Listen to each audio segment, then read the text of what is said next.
are in the Gunshine State. It is so good to be with you all here today, and I look forward to this awesome conversation that we're getting ready to have. I have to tell you real quick, 2 years ago this month, I had flown from the Parkland Town Hall to CPAC in DC, and 2 years later, it's really good to be with you all again and talk about continuing protecting our Second Amendment rights. So let's get started to discussing these issues, because there's a lot to go over. Thank you. All right, so we had some really good conversation backstage about all of this. I want to start, some of these questions I want to ask both of you. You know, we were talking about this. Some of them I'm just going to open the field. But I'm going to start first and foremost with, I would say, I don't think, for the first time ever, I don't think I'm the biggest fire starter on the stage. It's a really nice feeling. Thank you. Thank you, Congresswoman Boebert. I appreciate it.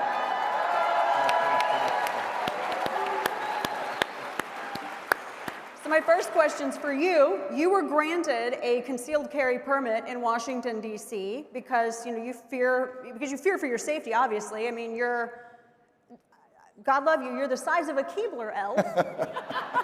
So diminutive. But don't let her fool you. But you were worried about your safety. Are you worried about your safety in D.C., the Capitol, both? What made you did get the permit, but what drove that decision for you? Well, I've been an advocate for the Second Amendment for nearly 8 years now. I opened a restaurant in Rifle, Colorado, the only city in America named after a gun. Shortly after we opened our restaurant, there was an altercation where a man was beat to death. Outside of your restaurant? I'm sorry? Or where, this was outside of my restaurant. Yeah. Outside of my restaurant, he was beat to death by another man. No weapons, and I immediately wondered, how am I going to protect everyone? How am I going to take care of the people around me? How am I going to take care of myself? I'm a mom, I have 4 boys.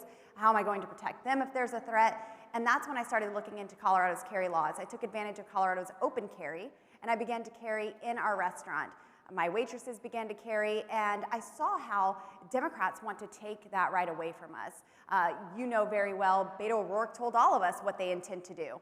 Hell yes, we're going to take your AR-15s and your AK-47s. He didn't. No, he did not.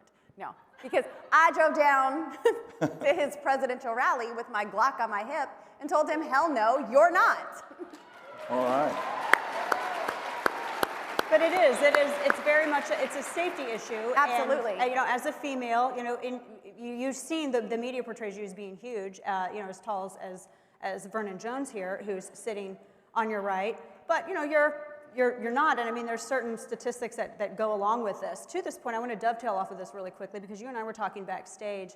Vernon Jones, who state representative for the state of Georgia, 91st district. Yes.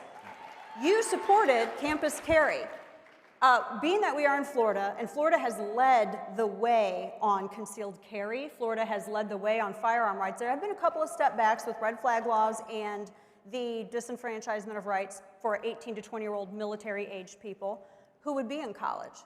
You supported campus carry in your state. Tell me why. Well, first of all, those who come on campuses to perpetrate a crime, they know that they have access to sitting ducks. But if they know they come on campus and they're going to commit a crime, and some of my friends are hanging out with Smith & Wesson, they're going to see something come back at them, and I doubt they'll feel the same. So many women at night are going through campus trying to get to their car to leave or to come on campus. They need to protect themselves. People, period, need to protect themselves. I believe people who are law-abiding, like me and all of us here, we want the right to bear arms. My mother was 90 years old. She passed last year. And about 6 months before she passed, she said, hey, Vernon, you have my gun? You have my gun, don't you? I said, yeah, Mom, what are you going to do with the gun? Well, I just want my gun just in case somebody come up in this nursing home, I want to start blowing away. I mean, Oh, Mama Jones. So we were reared responsibly how to handle a gun, so that's nothing new.